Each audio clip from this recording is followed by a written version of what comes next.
Hello guys, welcome to your YouTube channel people teacher. तो आज के वीडियो में हम बात करने वाले हैं हिंदी के टॉप मोस्ट इंपॉर्टेंट क्वेश्चन जो कि आपसे अक्सर एचपी टेट और एंट्रांस में पूछे जाते हैं। आज की वीडियो में बात करेंगे संधि हो गया समास, जहां से आपके पास क्वेश्चन पूछते जाते हैं। बाकी अगर आपने इससे पहले कोई भी वीडियोस नहीं देखी है तो आप मेरे चैनल पर जा सकते हो, या फिर डिस्क्रिप्शन बॉक्स में मैंने उनको लिंक को अटैच किया है, वहाँ पर जाकर भी आप देख सकते हो। फिलहाल करते हैं वीडियो को शुरू। इस टॉपिक की बात करें हम संधि, क्योंकि संधि से बहुत बार क्वेश्चन आपसे पूछे जाते हैं। सबसे पहले तो आप संधि का अर्थ का पता रख लो, क्योंकि कई बार पूछ दिया जाता है।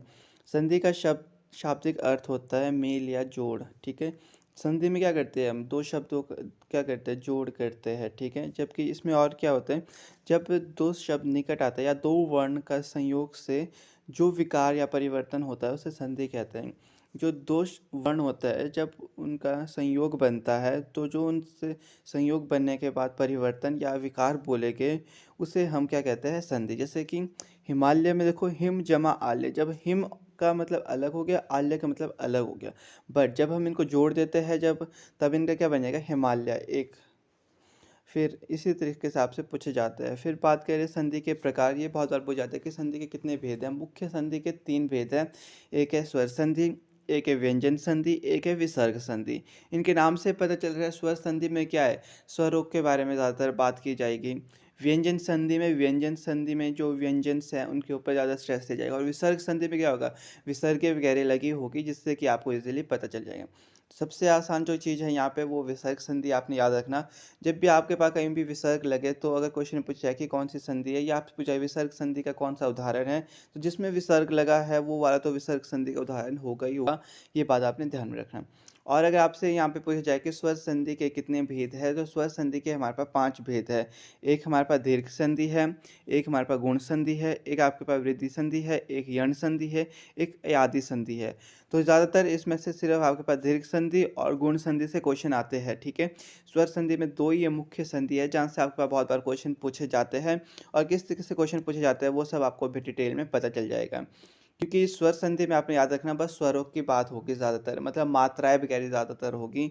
और व्यंजन संधि में आपके पास व्यंजन होगा, जैसे क ख घ त थ थ ऐसे वाले शब्द। विसर्ग संधि में विसर्गें लगी होगी। तो नेक्स्ट हम बात करते हैं स्वर संधि के भेद, क्योंकि यहाँ से क्वेश्चन पूछा जाता है। सबसे पहले दीर्घ संधि, आपको पता है कि दीर्घ संधि स्वर संधि की भेद है, और यहाँ से बहुत बार क्वेश्चन पूछे जाते हैं। और दीर्घ संधि में से हमारी आ, बड़ी ई और बड़ा ऊ और री, इसी के अंडर आपसे क्वेश्चन आता है। जैसे कि आपके पास अ जमा अ भी आई बनाता है, अ जमा आ इक्वल टू आ, क्योंकि आपसे पूछा जाता है कि पेपर में अ जमा आ इक्वल टू, इस तरीके से पूछा जाता है। जैसे कि आ जमा आ किसके बराबर है, आ जमा अ, तो सारे के सारे आपका आ ही बनाएंगे। अ को अगर आप अ के साथ भी जमा करोगे तब भी आ, अगर आप अ और आ को जमा करोगे तब भी आ ही बनेगा। फिर इस तरीके से याद रखना, अगर आप छोटी ई को जमा करोगे एक साथ, तब आपके पास क्या बनेगा, बड़ी ई। अगर आप छोटी ई और बड़ी ई को जमा करोगे तब भी बड़ी ई, अगर आप बड़ी ई और बड़ी ई को जमा करोगे तब भी आपके पास बड़ी ई बनेगा। अगर आप बड़ी ई जमा छोटी ई करोगे तब भी आपके पास बड़ी ई बनेगा। इस चीज़ को आपने ध्यान में रखना है। तो अगर हम बात करें छोटा ऊ इक्वल टू बड़ा ऊ बनाता है, छोटा ऊ जमा बड़ा ऊ होगा फिर भी बड़ा ऊ ही बनेगा। अगर बड़ा ऊ जमा छोटा ऊ होगा फिर भी बड़ा ऊ ही बनेगा। अगर बड़ा ऊ जमा बड़ा ऊ होगा फिर भी बड़ा ऊ बनेगा।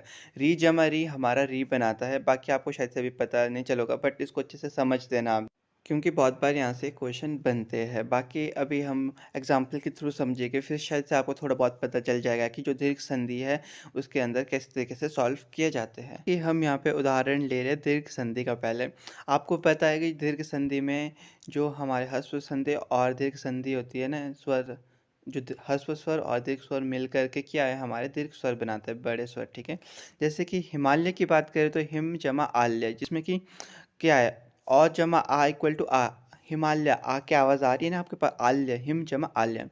अब बात करते हैं विद्यार्थी, तो इसमें क्या है, आ जमा अ, विद्या जमा अर्थी, इस तरीके से शब्द बनते हैं। रविंद्र, रवि जमा इंद्र। नदीश, नदी जमा ईश। लघुतर, लघु जमा उत्तर। तो इस तरीके से आपके पास शब्द दिए जाते हैं। ज़्यादातर आपके पास हिमालय हो गया, विद्यार्थी हो गया, इससे आपके पास ज़्यादातर आता है। रविंद्र हो गया। तो ऐसे शब्द जिनमें मात्राएं लगी होगी वो भी आ की बड़ी ई की, बड़े ओ की, वो हमारे दीर्घ स्वर कहलाते हैं। इस चीज़ को याद रखना आपने। सबसे पहले तो आपने याद रखना, जब भी आपके पास किसी भी शब्द में मतलब मात्राएँ लगी होगी बीच में, एंडिंग की बात नहीं हो रही है।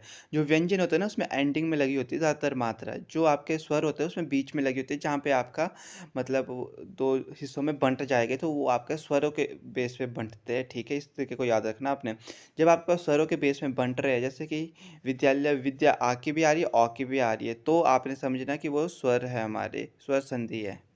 नेक्स्ट जो भेद था हमारे पास स्वर संधि का, वो था गुण स्वर संधि। भी क्वेश्चन पूछा था। इसमें क्या है ना, इसमें आपके पास री के बाद की बात आती है, मतलब जोड़ से क्या बनेगा, ए बनेगा, ओ बनेगा, ठीक है? जैसे कि अ जमा ई इक्वल टू ए, आ जमा ई इक्वल टू ए, औ जमा बड़ी ई इक्वल टू ए, और आ जमा बड़ी इक्वल टू ए, और अ जमा उ इक्वल टू ओ, आ जमा उ इक्वल टू ओ, आ जमा बड़ा उ इक्वल टू ओ, और जमा री इक्वल टू अर, आ जमा री इक्वल टू अर। इस तरीके के शब्द इसमें बनते हैं। फिर इनको एग्जाम्पल के थ्रू थोड़ा बहुत देख लेते हैं, ताकि कि आपको अच्छे से समझ आ जाए। नेक्स्ट गुण संधि के अगर हम उदाहरणों की बात करें, तो आपको पता है नरेंद्र, रॉ में ए की मात्रा पड़ी है, तो ए की मात्रा किससे बनती है, अ जमा ई से, तो नर जमा इंद्र। सुरेश है, तो ए की मात्रा बनेगी सुर जमा ईश। इस तरीके से आपके पास ये शब्द बने। महेश है, महा जमा ईश। इस तरीके से शब्द बनते हैं। जैसे कि महा उत्सव, महा जमा उत्सव, इस तरीके से बन गए हैं।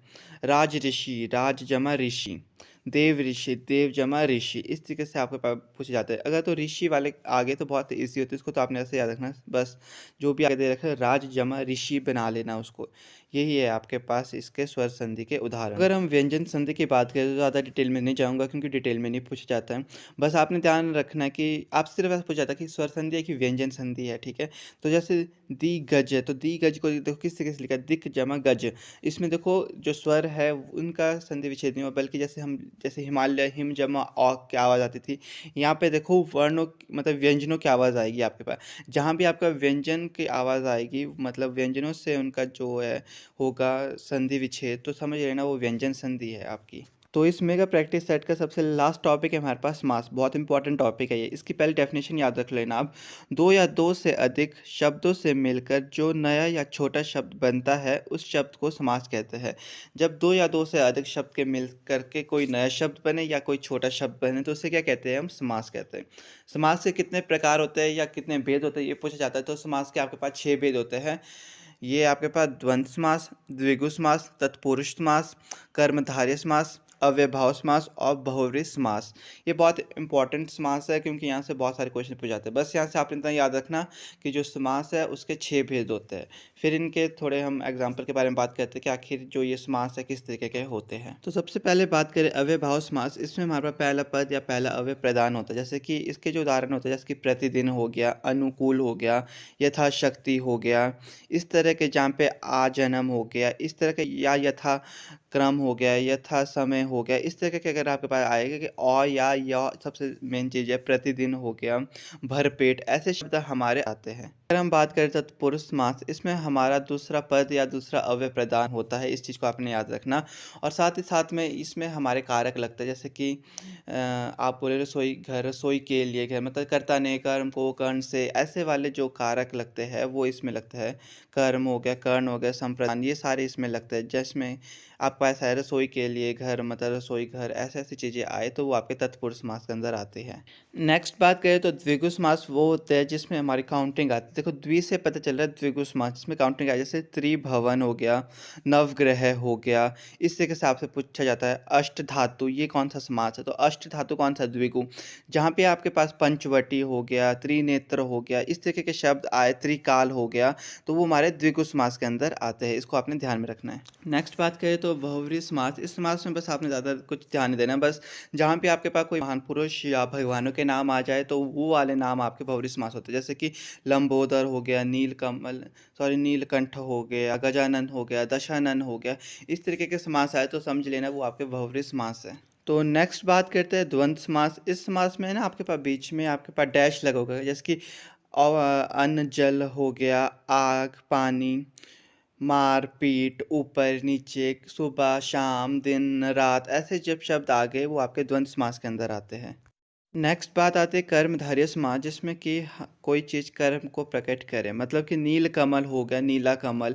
रंग के बारे में जब बात करें, महान पुरुष, महान आत्मा, इस तरीके की जब भी आपके पास समास आए तो समझ लेना वो आपके कर्मधारय, जिसमें कि किसी के रंग के बारे में बात हो रही होगी, या कोई महान पुरुष, महान आत्मा, जिसके महान कवि, इस तरीके की बातें होगी, तो वो आपके कर्मधारय समास के अंदर आते हैं।